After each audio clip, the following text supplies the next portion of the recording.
Lembrando que a gente tem uma atividade, tá certo? Para vencer no final dessa semana, essa sim eu posso até dar mais uma semana para concluir, que é a atividade que foi colocada neste bloco de aulas, né?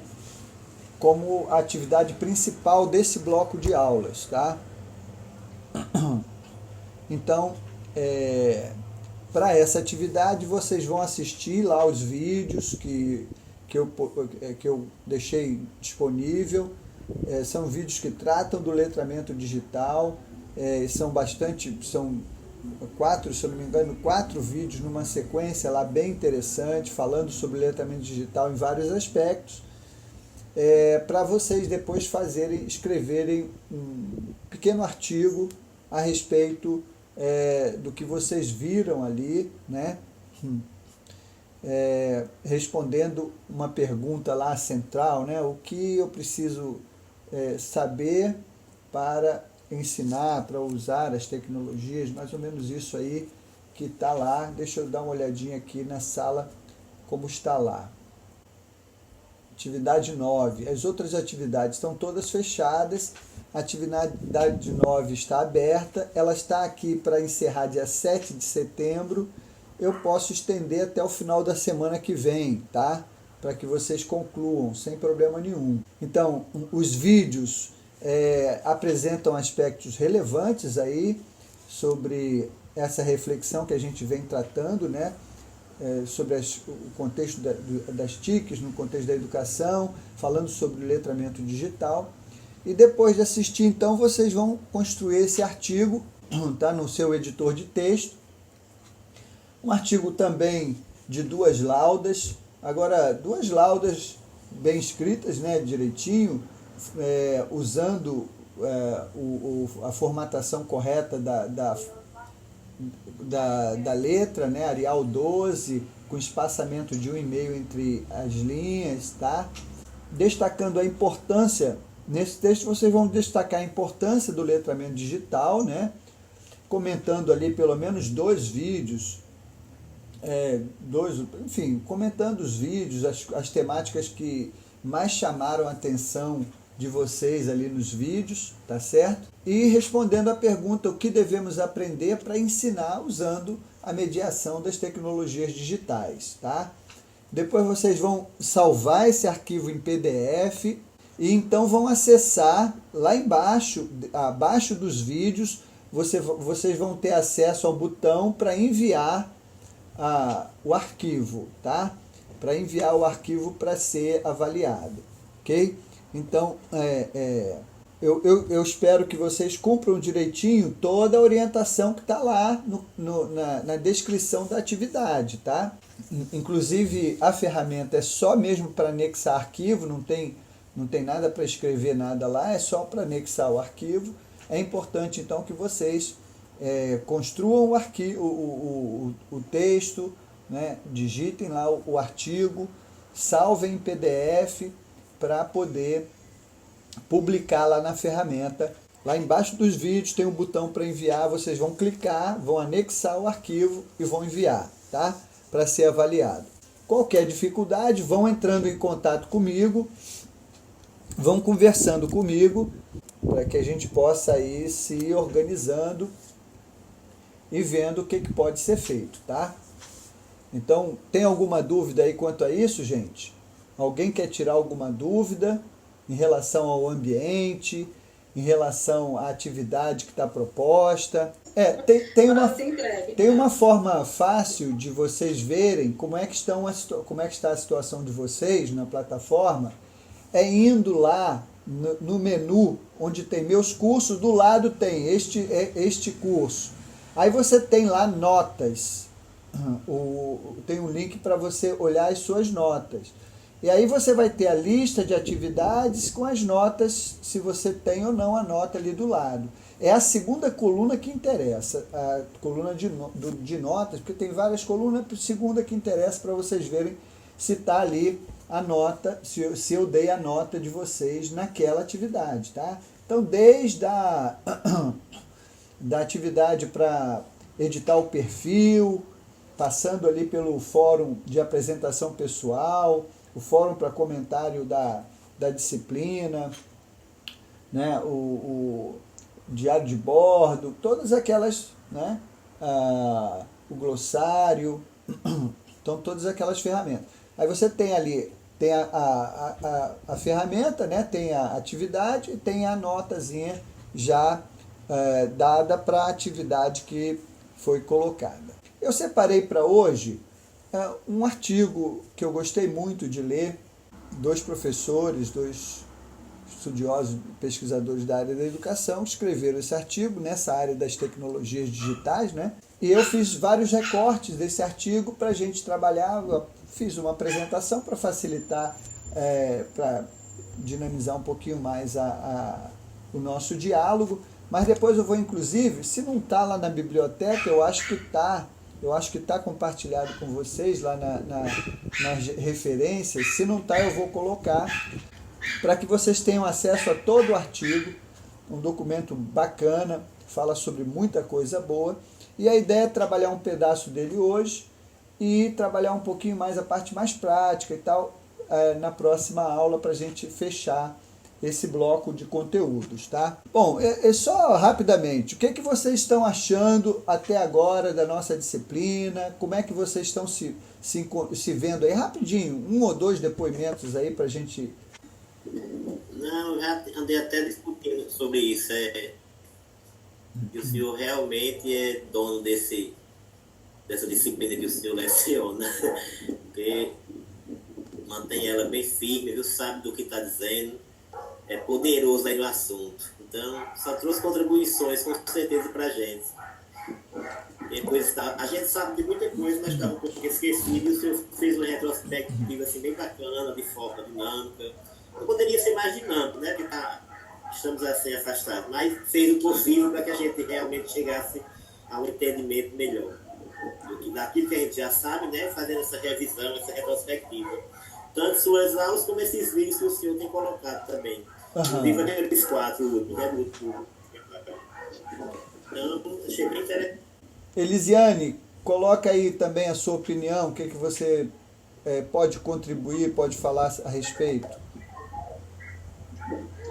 Professor, assim, eu particularmente não tive muito acesso quando eu fiz pedagogia TIC. Foi até que eu até falei com o senhor que como eu não tive muito acesso, por mais que eu paguei a disciplina, mas como estava na época a gente sem as ferramentas adequadas aí no Kennedy, né? Então ficou aquela coisa meio escassa, entendeu? Assim, eu não vi bem. Quando a gente ia para a sala de como é o nome? O laboratório, geralmente a internet não estava funcionando, alguma coisa assim. Mas a gente conseguiu concluir, certo? Uhum. Mas, assim, esse ano para mim foi diferente. Por quê? O que acontece? A gente está vivendo exatamente, praticamente o que você está passando, que é o virtual. E assim, você tem aquela, como é que eu posso dizer, tem o conteúdo adequado e passa detalhadamente para a gente, entendeu? Eu pelo menos estou entendendo, eu não estou frequentando as aulas, né? Teve doente e tudo, mas eu assisto as videoaulas, as videoconferências, entendeu? E vejo exatamente o que o senhor passa. Legal. O senhor tem o domínio daquilo que o senhor está passando. Realmente é como o Edinaldo falou. Entendeu? Tem a propriedade do que está falando. Legal. O TIC é a sua cara. Ok, eu fico feliz com o depoimento de vocês, né? Pra gente é o alcance do objetivo, né? Nós, como professor, a gente se esforça, né? A gente procura dar o melhor, procura preparar com carinho as aulas, preparar o material, preparar as coisas com muita dedicação, com esse objetivo. E eu sei que não sou só eu no IFESP, né? Todos os professores, eu vejo ali um interesse, uma vontade muito grande de dar o melhor, né? Bom, mas então, para mim, escutar esse depoimento de vocês é muito importante, é muito legal, né? Vocês têm a chance também de colocar isso lá na plataforma, registrar. Essa é a coisa interessante da EAD, né? A EAD tem esse lado interessante porque tudo fica registrado. O que a gente está falando aqui está ficando registrado porque a gente está gravando, e o que a gente escreve lá no ambiente, o que a gente produz lá em termos de conteúdo, tudo fica registrado, com possibilidade de ser revisto, de ser reanalisado e tal. Então, os cursos que eu fiz à distância, todos eles foram muito interessantes, porque tem alguns deles que eu ainda visito. Tem um conteúdo bacana naquele curso, eu vou lá, entro para buscar aquele conteúdo, para rever, porque essa é a vantagem da educação à distância. A educação presencial tem essa grande desvantagem, não é? Que grande parte do conteúdo é transmitido de forma expositiva, e isso acarreta uma perda muito grande, né, de acesso àquilo que foi trabalhado e produzido. Porque o que você ouve, você guarda 10%. O conteúdo que eu separei para hoje, falando sobre isso, né, esse texto que eu também poderia ter sido trazido antes, até como uma forma também introdutória, em seguida ao professor 4.0 da aula passada, né, antes de trabalharmos o letramento digital. Mas como ele apresenta uma segunda parte prática, apontando ferramentas e tal, que eu gostaria de mostrar algumas para vocês, então está mais próximo da nossa realidade desse momento, tá? Bem, aí vocês podem ampliar a tela para ver a apresentação de forma mais ampla, tá? Então é interessante aí vocês ampliarem a tela. O tema aí da apresentação é tecnologias digitais de comunicação, abordagens críticas no processo educativo, né? Fazer uma análise crítica desse contexto, né, da aplicação da tecnologia no ambiente da escola. O que o tema propõe, na verdade? Ele propõe discutir as tecnologias digitais e suas aplicações na educação sob essa perspectiva crítico-reflexiva, né? Entendendo quando, por que, como usar a tecnologia, onde, né? Para quem, em que momento, né? Então, o quando, como, o porquê, principalmente o porquê, né? Enfim, todas essas questões são cruciais para você pensar o uso das tecnologias, tá? Então é discutir, fazer essa reflexão crítica aí. E qual a implicação disso? Qual a implicação que isso tem, né? O texto que a gente está trabalhando é esse aqui, de Priscila e de Luana, Priscila e de Álvaro, né? Álvaro Martins Júnior, que é diferentes recursos tecnológicos e suas aplicações pedagógicas, tá? Faz parte aí de um caderno de textos, de material bastante interessante, bastante legal. Então, isso implica em quê? Bom, as TICs aplicadas à educação podem ser analisadas sob duas perspectivas, né? Uma perspectiva trata da escola como espaço social e uma outra perspectiva que trata da escola como instituição, como uma empresa, né? Que tem necessidades próprias para o seu funcionamento, que precisa funcionar, tem seu objetivo, sua missão a cumprir, né? Essa missão implica numa estrutura acadêmica, administrativa e numa estrutura pedagógica, né? Então, tem essas duas perspectivas, tá? A maioria dos recursos tecnológicos utilizados, né, por nós, televisão, computador, celular, tablet, né? Aí nós estamos falando de recursos tecnológicos digitais, né, plugados. Eles não foram criados para a escola, eles foram criados pensando no uso da sociedade em geral, tá? Eles foram desenvolvidos para a vida cotidiana nossa, tá certo? A escola, enquanto espaço social, ela traz para dentro dela, das pessoas da escola, que compõem a sociedade, com seus costumes, suas culturas, sua cultura, seu modo de viver, né? E as suas práticas com relação às tecnologias, como é que elas usam as tecnologias. Então, na verdade, as tecnologias, querendo ou não, estão na escola, né? No espaço da escola enquanto espaço social. O professor, ele usa a tecnologia no dia a dia e ele está lá com essa tecnologia na escola, né?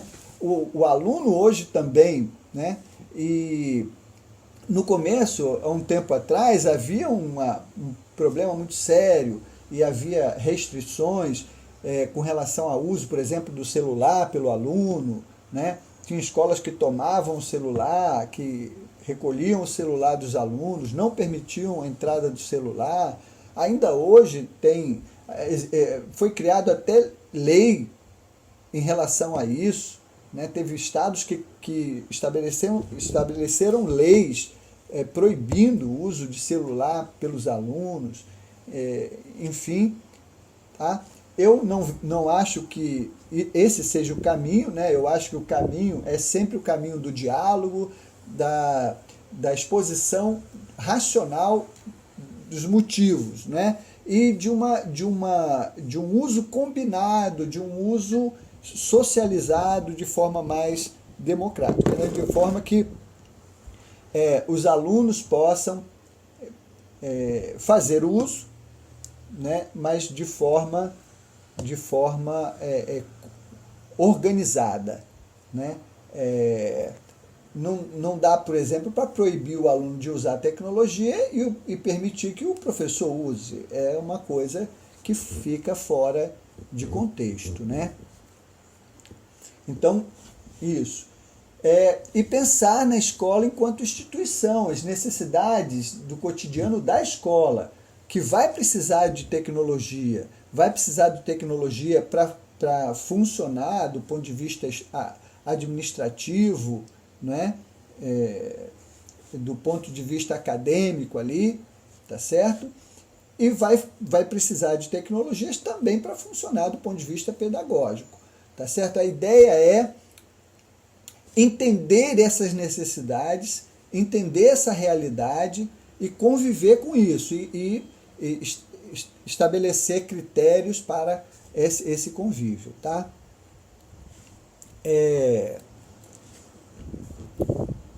Os autores vão dizer que vão então promover essa reflexão crítica sobre a utilização pedagógica das ferramentas tecnológicas nesse texto, né? Nos processos de planejamento, nas práticas pedagógicas, nos processos avaliativos que são realizados pelos professores nesse contexto, né? Bom, a primeira coisa que nós precisamos pensar, no Brasil se fala que uma escola está fazendo uso de tecnologia quando está usando um computador por aluno, né? Quando está usando tecnologia de ponta e tal. Quando isso não é uma realidade, ou seja, a escola pode fazer uso de tecnologias sem necessariamente usar equipamentos sofisticados, etc. Usar o que ela precisa é usar o que for necessário para alcançar os seus objetivos, né? O que for necessário. Não adianta a escola ter tecnologia de ponta e não ter não ter habilidade, não ter condição efetiva para usar aquilo, né? Não ter recurso humano, conhecimento, enfim, para usar aquilo de forma adequada. Então, ela tem que ter a tecnologia que atenda ao seu propósito, ao seu objetivo, tá? Bom, vamos aqui para uma análise, essa análise aí do senso comum versus realidade. Vamos pensar um pouco. A tecnologia realmente mudou o mundo? Ela mudou o comportamento das pessoas? As pessoas mudaram com o uso das tecnologias? O que vocês acham? Alguém quer colocar? Quem não está com áudio pode escrever alguma coisa.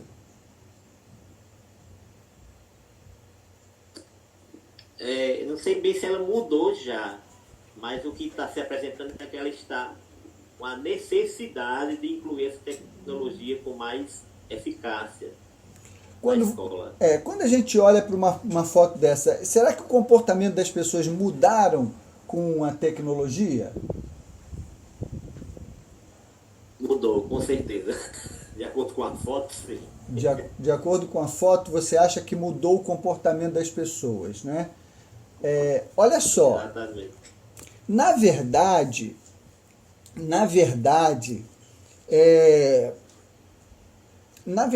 não. Né? Ou seja, as tecnologias, elas não mudaram o comportamento das pessoas. Tá certo? Essas duas fotos aí são reais, né? Em tempos diferentes. Se você observar, o comportamento das pessoas é igual. O comportamento é igual, só que com recursos diferentes, né? Muito bem, a questão é essa. O que mudou não foi o comportamento, mas as possibilidades que as tecnologias digitais agregaram. Veja bem, eu posso saber o que essas pessoas todas aqui desse trem estão lendo? Essas pessoas aqui desse ambiente antigo aí? Jornais, mais jornais. Basicamente todos eles estão lendo o Jornal do Dia. Então, se você, na verdade, todos eles estão lendo os mesmos conteúdos, porque era o que estava à disposição, era o que eles tinham à mão,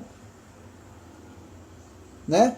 Todos eles estão com o Jornal do Dia, lendo as mesmas matérias publicadas naquele jornal. Quando você vai para cá, dá para saber o que esse povo aí está lendo, tá lendo na tela? Está vendo na tela? Não. Não tem condições de você ver. Não. De repente estejam todos no WhatsApp, mas pode cada um estar numa página diferente também. Não você não tem a mínima condição de imaginar o que uso eles estão fazendo ali. Tá? Um pode estar vendo um vídeo, outro pode estar jogando, outro pode estar ouvindo uma música simplesmente, outro pode estar lendo um artigo científico, outro pode estar lendo uma revista, né? Não tem a mínima possibilidade de você saber qual é o conteúdo que eles estão acessando ali. Então, o que mudou na realidade foi as possibilidades que foram agregadas, né? Foram as possibilidades que foram agregadas. Tem gente que diz assim, mas hoje é fogo, os alunos copiam e colam da internet e tal para entregar os trabalhos. Se a gente fosse reportar a nossa infância, adolescência lá da escola, a gente vai lembrar que a gente fazia a mesma coisa. A gente ia para a biblioteca e copiava da enciclopédia. Copiava tudo, tintim por tintim. Entendeu? Então, o comportamento não muda muito. O que de fato muda são as possibilidades. Então, hoje você vai Hoje é até bom copiar e colar, desde que vocês referenciem, desde que vocês coloquem lá, ó, fulano de tal disse isso, pá, né? Eu acho isso. Então, mudou toda uma realidade, porque hoje o universo é diferente. As tecnologias agregaram um potencial, agregaram possibilidades inimagináveis até então. Agora, a quem isso afetou? Que áreas foram beneficiadas com esses recursos? Né? Se a gente for pensar sobre isso, a gente vai ver, não é, que, na verdade, há uma desigualdade muito grande no acesso às tecnologias digitais. Né? Ainda há uma desigualdade muito grande. Essa pesquisa aí, que é uma pesquisa mais recente, de 2018, 1.200 pessoas foram entrevistadas, né? E nessa entrevista, nessa pesquisa, o que a gente vê é que ainda tem uma fatia da população que não tem acesso às tecnologias. Ou seja... Professor, Oi. e professor, isso aí foi bem na nossa realidade, nós somos dia da educação, né? Uhum. Do quanto isso aí é verdadeiro. Uma possibilidade que nem todos os alunos tinham possibilidade de ter as aulas remotas, né? Por isso aí. Então isso aí é um fato, realmente comprovado por nós, né? De fato, é correto. Ou seja, você ainda tem uma desigualdade, você ainda tem uma parcela que está excluída, que é uma calamidade isso. Isso realmente aprofunda um fosso de desigualdade enorme. A falta de acesso à tecnologia aprofunda demais essa desigualdade, né? Então você tem aí 70% que tem acesso, tá? Ou seja, 876 pessoas dessas 1.200 que foram pesquisadas. Uma população pequena. 82% dessas que tiveram acesso, dessas 876, estavam usando dispositivos móveis apenas, só acessavam através de dispositivos móveis. Tá? Apenas 18 tinham computadores para acessar por meio de um computador. Isso aí já implica em certas restrições, né? Então, de fato, se você só tem acesso pelo smartphone, você tem limitações, né? O smartphone não te dá condições de você escrever, de você desenvolver um trabalho, de você, enfim, organizar as coisas, né? Produzir conteúdo de fato, né? Então fica uma coisa, meio muito restritivo. Tem gente que consegue fazer muita coisa. Eu não consigo fazer muita coisa, não. Boto um smartphone na minha mão, para eu ler alguma coisinha, para eu mandar mensagens e tal, mas se tiver que desenvolver alguma coisa no smartphone, eu já fico com dificuldade, né? Então você já tem uma limitação aí na qualidade desse acesso, na qualidade nas possibilidades que esse acesso aí traz. Ou seja, apenas 18% desses 73% é que de fato tem faz um uso mais qualificado, né? 7% desses 876 são estudantes, né? 78% acessam em casa, 19% no trabalho e 1% só acessam na escola. Isso nessa pesquisa, né? O que significa que a escola é muito restritiva. A escola oferece muito pouca oportunidade, né? E vamos ver aí o que eles buscam na internet. 21% política, 17% entretenimento, 14% esporte, 14% emprego, 9% economia, 8% cultura, só 1% usa para a educação. Né? Então, se a gente for pensar direitinho, qual é a qualidade de fato desse acesso? Agora, veja, pessoal, a qualidade do acesso está muito relacionada àquilo que se demanda desse povo.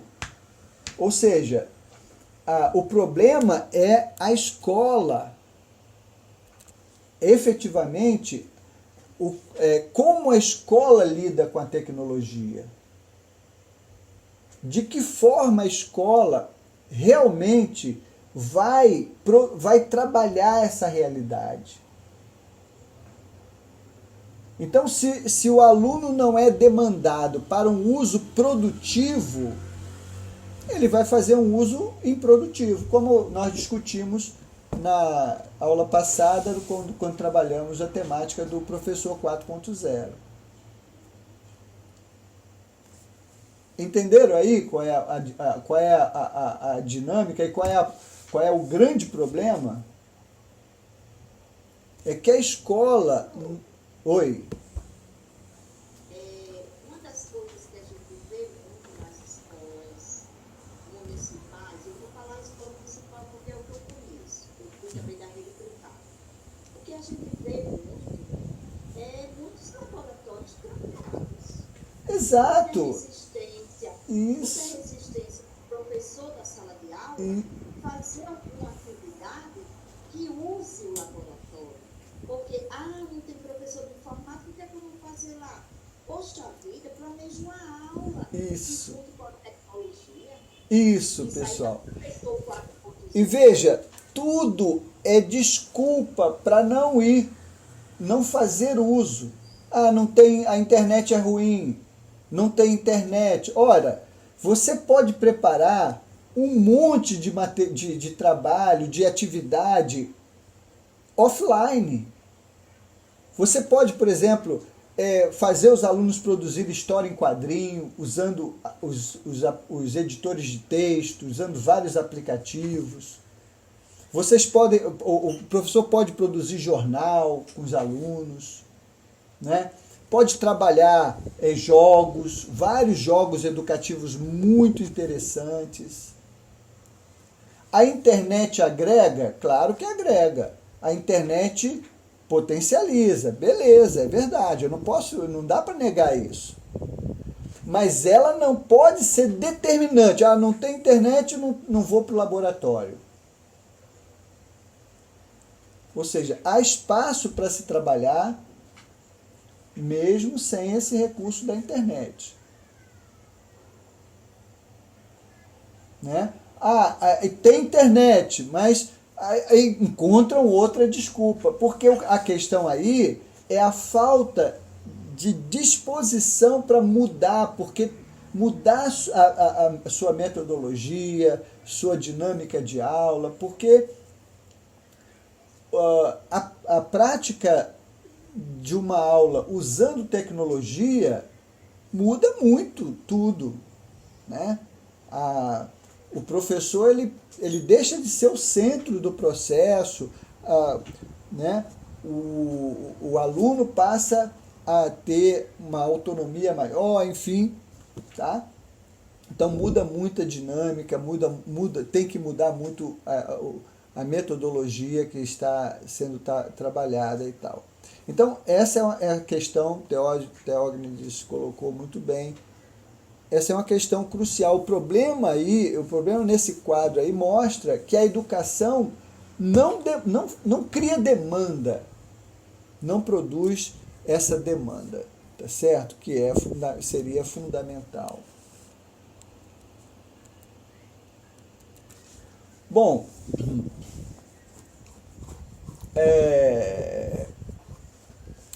no Brasil, no cenário marcado aí pela diversidade, desigualdade, né, o uso da tecnologia de ponta é para poucos mesmo, a gente sabe disso, né? A gente sabe que realmente são poucos aqueles que vão ter acesso a tecnologias de ponta, né? Mas o que a escola precisa é aprender a trabalhar com o que tem.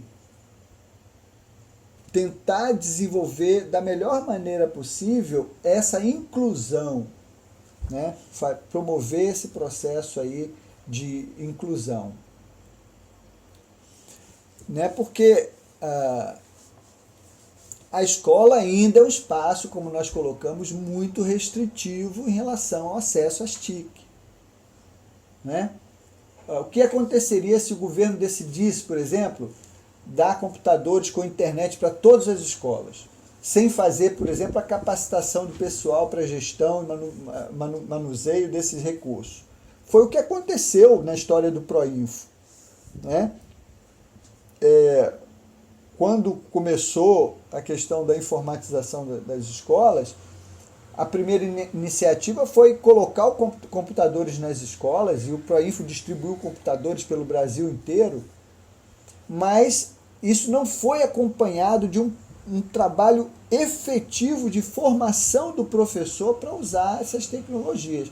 E no começo realmente eram elefantes brancos lá, ficavam lá trancados a 7 chaves, um medo tremendo da direção, não podia nem abrir no laboratório, né? Havia um receio tremendo e aquilo ficava ali um elefante branco. Muitas vezes... Oi. O pessoal não era alfabetizado digitalmente, né, os professores. Isso. Chegaram as máquinas, mas como eles não tinham essa capacidade, eles também não estavam nem aí. Muitos não queriam ir buscar de forma pessoal mesmo, sem ser profissional, né? O governo não deu e ele também não foi buscar.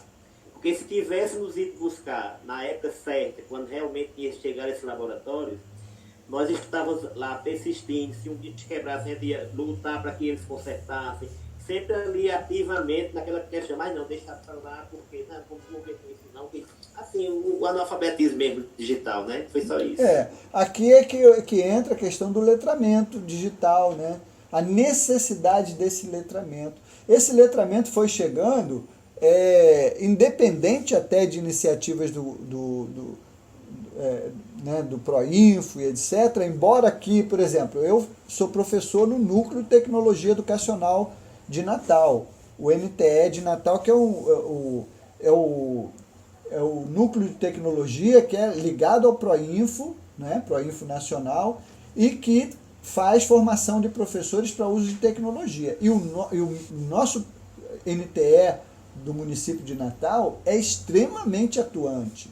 Né? Tem um trabalho, faz um trabalho extraordinário.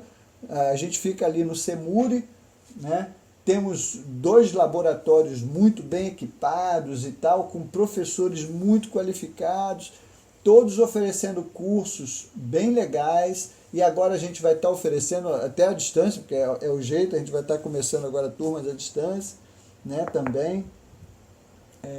E o governante agora, se quiser acertar, né, vai ter que rever isso aí, né? Exatamente. Depois de uma situação vivida como essa, só o burro não vai querer. Não, exato. Essa pandemia, ela veio para dar uma acordada geral, né? Ela veio para dar uma... Oi, pode falar. Eu já fiz vários cursos muito bons, o equipamento no CEMURI. Eu só não tive a chance de fazer curso com o senhor, porque foi uma pandemia. Certo. Eu fiz vários muito bom lá. Muito bom, né? Realmente, nós temos uma equipe lá que é fantástica, gente muito comprometida, pessoal que vem estudando isso, tem uma dedicação enorme para oferecer os cursos e tal. O 4.0 com o professor, deixa eu ver agora, o professor que ele estava fazendo... Henrique, E nós vamos dar continuidade agora, vários cursos, inclusive na modalidade à distância, né? Vamos lançar agora as inscrições. Né? Mas então, pessoal, veja, embora tenha tido um trabalho de formação por parte de núcleos de tecnologia ligados ao Proinfo, essa formação acabou se dando até naturalmente, o povo teve que correr atrás, né? Hoje, realmente, a maioria dos professores tem algum letramento digital. Tem que melhorar muito? Tem, mas o mínimo já para usar as tecnologias, né, que existem e tal, os professores têm condições. É só iniciativa, é só disposição para fazer acontecer a coisa, né? Para fazer a coisa acontecer. Agora veja, na mesma hipótese, né, vamos supor uma escola que organizou os laboratórios, né, capacitou os professores, os colaboradores para fazer o uso, né, mas quando foi realmente fazer a instalação e tal, teve problemas seríssimos com infraestrutura. Então é muito comum problemas com energia elétrica, problemas com a instalação, né? Especialmente sendo escola pública, isso aí implica num trabalho grande, licitação para fazer reforma, para fazer obra e tal, muitos problemas, né? Elisiane estava comentando sobre a disciplina TIC, que a gente usava um laboratório lá da escolinha, né, da escola lá na frente, da escola Kennedy, e a gente tinha esses problemas, né, esses problemas de infraestrutura. No nosso laboratório atual, lá no Kennedy, não, a gente realmente ficou muito legal, o laboratório, a energia que chega é bem dimensionado, o laboratório ficou bem estruturado, né? Embora eu não sei como vai ficar a partir depois, mais à frente. Mas por enquanto está lá, está funcionando, está bacana, né? Elisiane fez TIC comigo, Elisiane? Não? Não, eu fiz com Maria José. Fez com Maria José. Ok. Então, gente, aí vamos lá, vamos dar continuidade aqui nessa conversa, está muito boa. A gente, então, tem que pensar, né, que tecnologia é possível e necessária para melhorar os processos e as interações. Isso aí se aplica não só à questão pedagógica, mas também à questão administrativa. A escola precisa, né, de tecnologia. Hoje tem que acessar os sistemas do MEC, fazer cadastro fazer cadastramento, né, aquele censo de alunos, não sei o que e tal.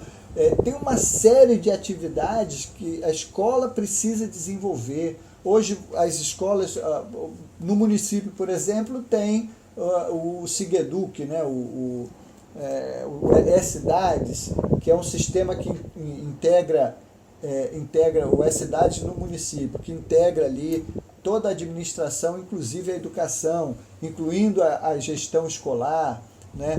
No estado tem o Sigeduc, tudo é feito pela internet, num sistema robusto, que precisa de tecnologia, precisa ali, né, de computadores bons, adequados, com acesso à internet, né, direitinho. Então, tanto a parte administrativa, acadêmica das instituições, como também a parte pedagógica, né, precisa pensar o que tecnologias é necessária para melhorar os processos e as interações, né, na escola. O local tem infraestrutura para incorporar essas tecnologias pretendidas? Se não tem, tem que investir nessa questão da infraestrutura, né? Os envolvidos no processo estão preparados para receber essa tecnologia? Então eu vou colocar os computadores lá na secretaria. O pessoal da secretaria sabe operar o sistema lá do Sigeduc? Sabe usar um editor de texto para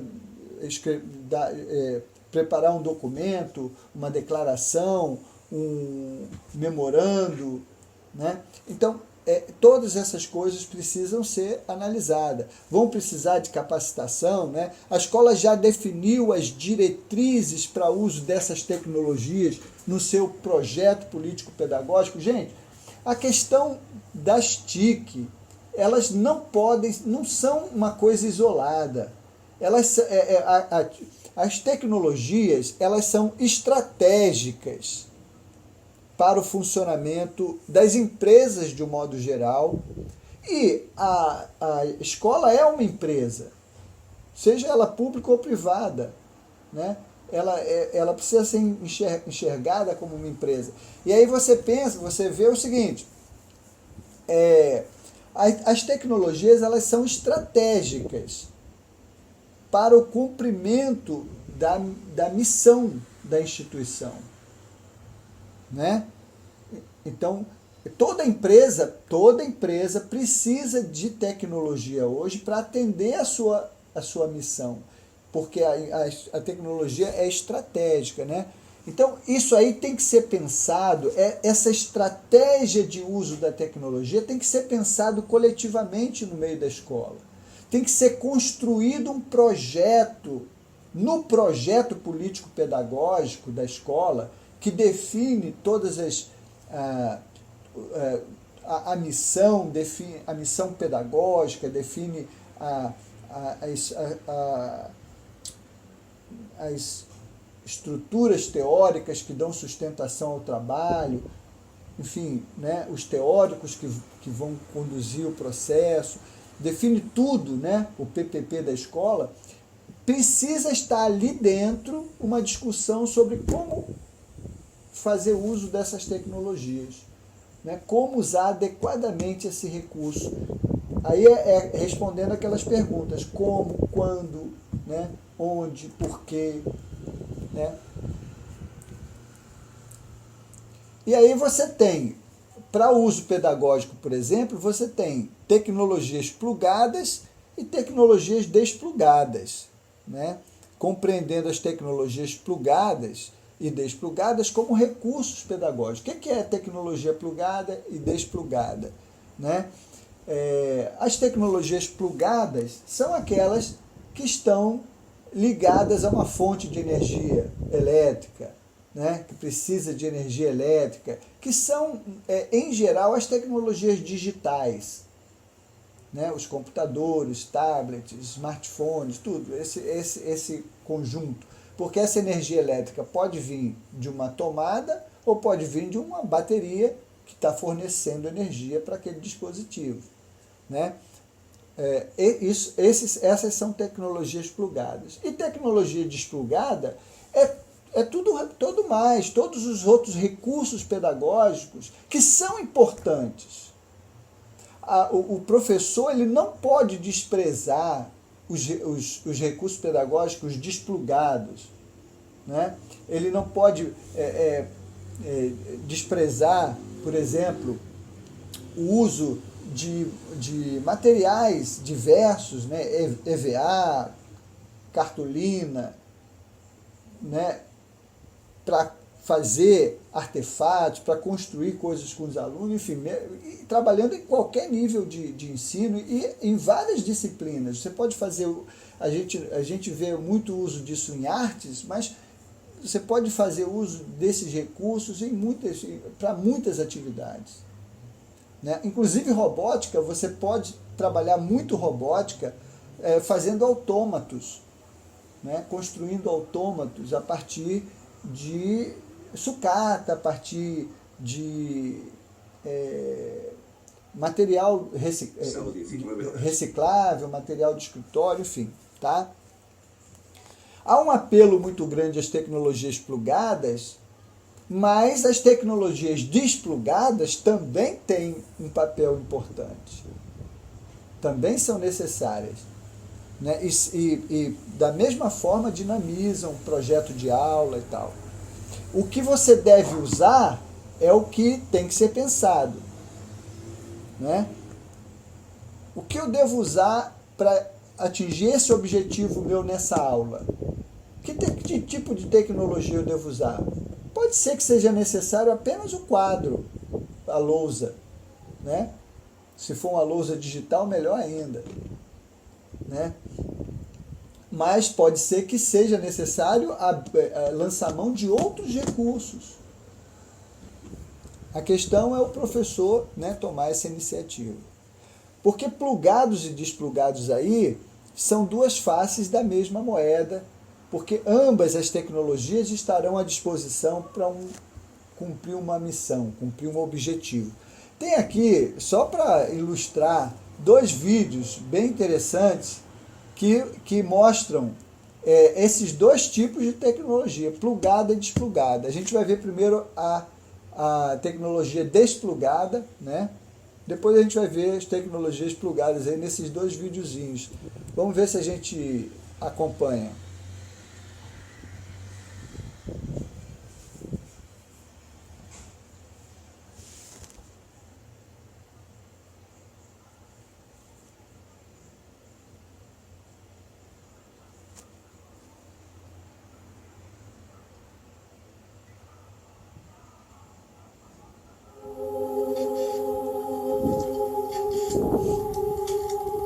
One of the most remarkable realizations of CAM technology is a device in the shape of a small boy.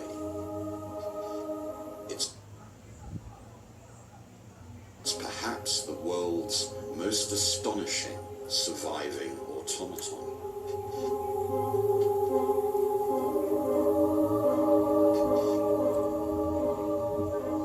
What's on this card is a piece of writing made by a 240-year-old machine. One of my favorite machines, one of the most magnificent automata of the 18th century. It's this boy, this writer. He was built in Switzerland by Pierre Jacquet-Droz, one of Switzerland's greatest clockmakers. And the aim was, I think, to mechanize reason and automate the passions.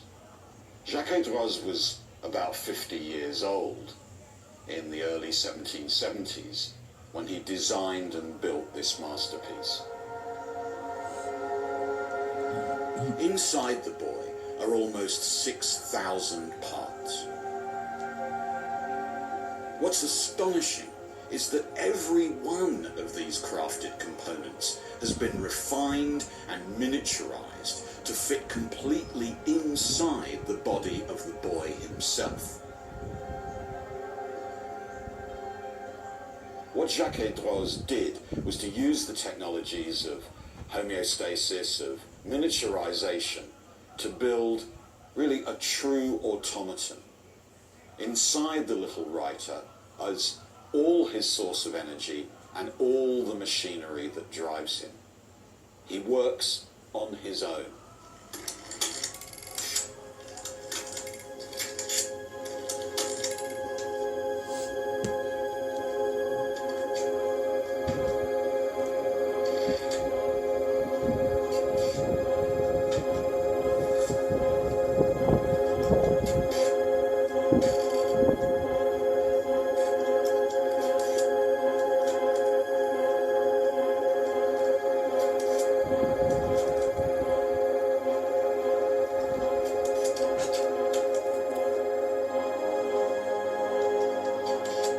At his core is a great stack of cams.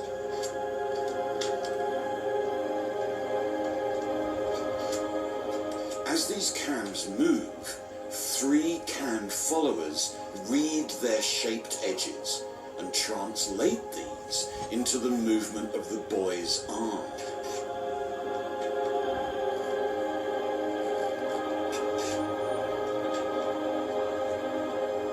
Working together, the cams control every stroke of the quill pen and exactly how much pressure is applied to the paper, so as to achieve beautiful, elegant, and fluid writing.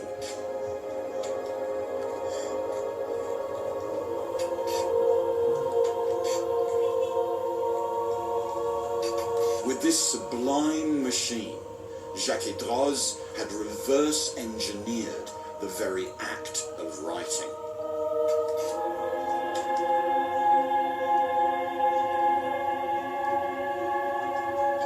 But the mechanical boy contained one perhaps even more astonishing feature. The wheel that controlled the cans was made up of letters that could be removed and then replaced and reordered. These allowed the writer, in principle, to make any word and any sentence. In other words, it allowed the writer to be programmed.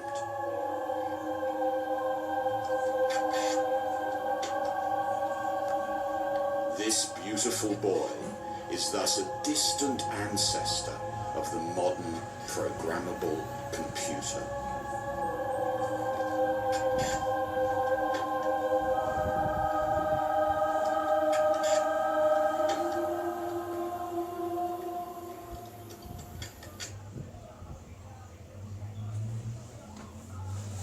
Muito interessante esse autômato aí, não é?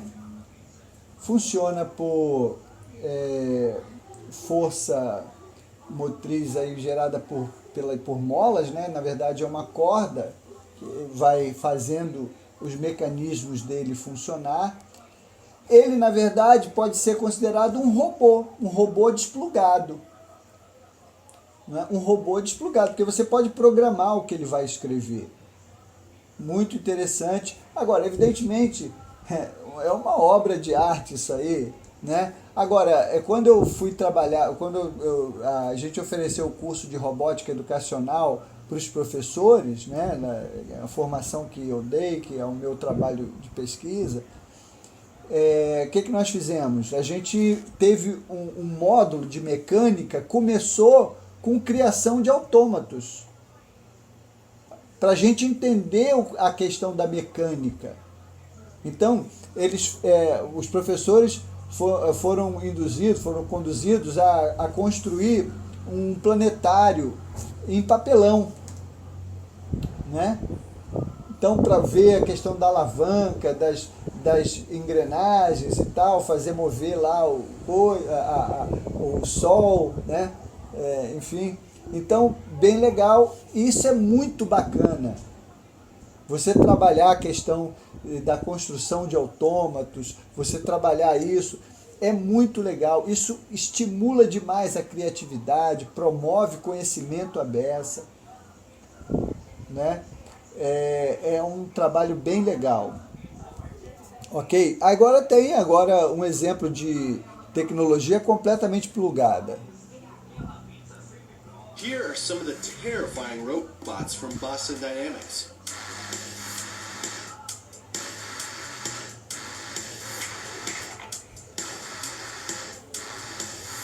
This is Atlas.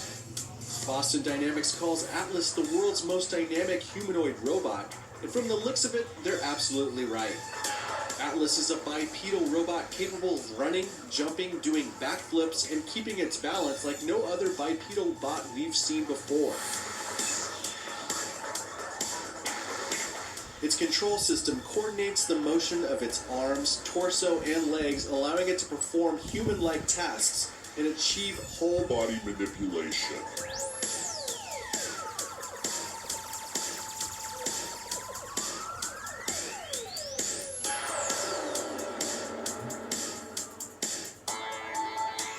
Spot Mini is a dog-like robot that is small enough for domestic use.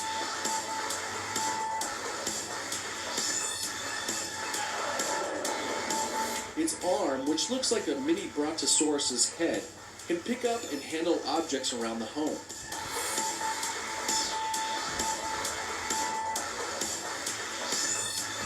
Spot Mini is 100% electrical, making it the quietest robot Boston Dynamics engineers have built to date.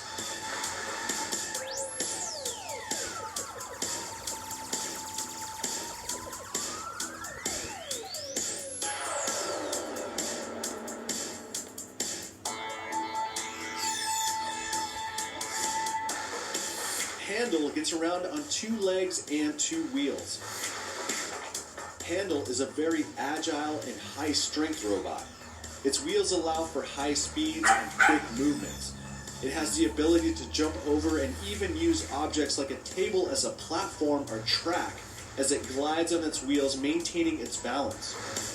Handle's grips are great for picking up heavy objects and moving them around. Handle uses its handles for balance as demonstrated here in this endpoint control demonstration.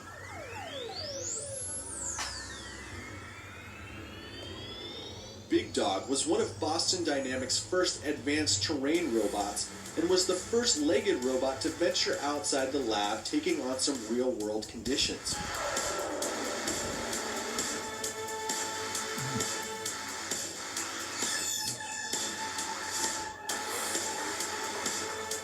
Big Dog was designed to perform well in different environments. It can carry up to 150 kilograms and can climb slopes up to 35 degrees. Big Dog was developed for the military, who passed on the rugged robot because it was too loud. Sand Flea is like a small RC car. Don't be fooled by its small stature though. Sand Flea can jump 10 meters into the air. It can literally leap onto the rooftop of a building, landing softly. Think of it as a high-end RC car. Which one is your favorite member of the Boston Dynamics family, and which one do you think is most likely to rise up and kill us all? Leave a comment on this video and make sure to check out CNET's What the Future show at Facebook Watch.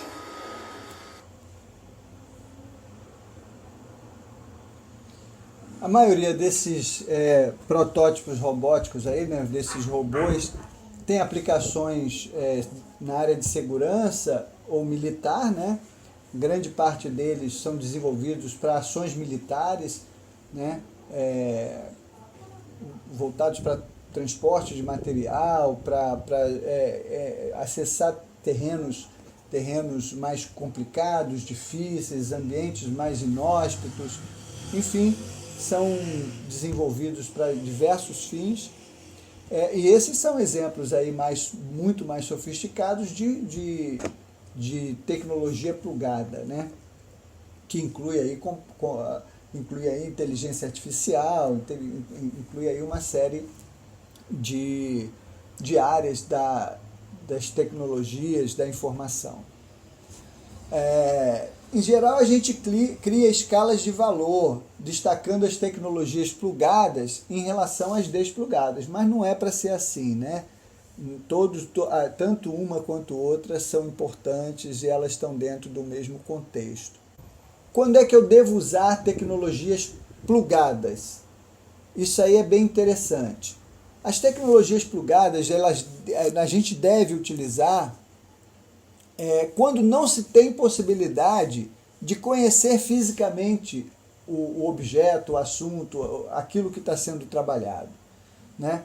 Vamos pensar, por exemplo, em biologia, trabalhando com o contexto de peixes. Se for possível ir a um rio onde existam peixes, é muito interessante que se possa ir. Se for possível ir a uma colônia de pescadores, ver os pescadores tirar os peixes do mar, né? Vamos supor que a escola seja ali numa vila de pescador. Muito interessante, se você está trabalhando biologia, quer estudar o peixe, nada melhor do que você ir lá para ver na prática como é, né? Agora, se não for possível, aí sim você vai usar o computador e os softwares, você vai utilizar os recursos tecnológicos para aproximar, para melhor trazer para o aluno a experiência dele com relação àquele tema, aquele objeto, aquilo que está sendo trabalhado, né? Então, a tecnologia plugada, ela deve ser usada até quando realmente você não tem outras possibilidades, ou usar de forma conjugada ambas, né? Tanto a tecnologia plugada quanto a desplugada, ou seja, o que acontece quando a gente usa, né, os recursos plugados demasiadamente é a perda da experiência sensorial, né, em relação ao conteúdo. Você perde a sensibilidade, você perde a questão do contato, do tato, Por isso que a robótica é tão interessante, porque você trabalha várias dimensões, entre elas a mecânica, por exemplo. Você vai trabalhar vários conceitos de mecânica, você vai construir o robô, você vai montar o robô. Isso traz um ganho, traz uma experiência tátil, sensível, muito importante. As pessoas de hoje vivem na cidade muito, tremendamente incapazes de fazer qualquer coisa, qualquer trabalho manual. Inclusive a cultura brasileira estimula isso. A cultura americana, por exemplo, não é assim, né? Nos Estados Unidos, desde cedo, você aprende a se virar, a fazer quase tudo, né? Aprende a consertar uma pia, aprende a trocar uma válvula, né? Aprende a mexer na mecânica ali do carro, enfim, hoje talvez não, mas isso era muito comum. Ou seja, o americano tem a cultura do fazer, do botar a mão na massa. E nossa cultura não. A gente acha que fazer é um trabalho secundário, é um trabalho de segunda categoria. Então, se eu tenho que fazer qualquer coisa, eu chamo o encanador, né? Porque eu não vou fazer isso. Vou trocar um cano, que nada, eu vou fazer isso não. Essa é a cultura nossa, que é uma cultura errada, equivocada. Até aí, tudo bem, pessoal? Acho que eu vou dar uma parada aqui, porque o restante do conteúdo vai apresentar outras coisas que eu acho que a gente pode deixar para a próxima aula, que já entra num contexto um pouquinho diferente. Beleza. Muito bom estar com vocês. Muito legal. Imitei. Hoje a aula foi bacana, viu? Novas coisas que eu não tinha introduzido ainda, chegaram hoje. Bacana. A gente se vê então na próxima. Foi leve. Na quarta. Isso, E preciso os conteúdos. Beleza. Eu vou deixar esse texto lá. Se não está lá na biblioteca, eu vou deixar lá para vocês poderem ter acesso e tal. Viu? Tem interesse por ele. É um texto muito legal. Eu usei um aplicativo para montar esse texto no Word, porque ele estava quase invisível, ruim de ler, de mexer e tal. Aí eu fui lendo e o aplicativo, eu vou mostrar esse aplicativo para vocês na próxima aula.